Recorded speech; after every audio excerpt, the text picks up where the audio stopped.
May mga araw na ikaw ang nananalangin, pero may mga araw din naman na ikaw ang sagot sa panalangin ng iba.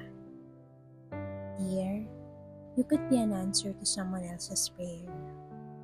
Hindi mo man alam, pero merong nabibless kasi may isang kagaya mo ang nag-e-exist.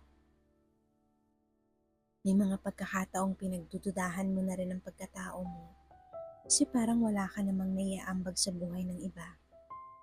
Pero naniniwala akong may isang tao ang lumalakas dahil nagpapatuloy ka. You are far from perfect.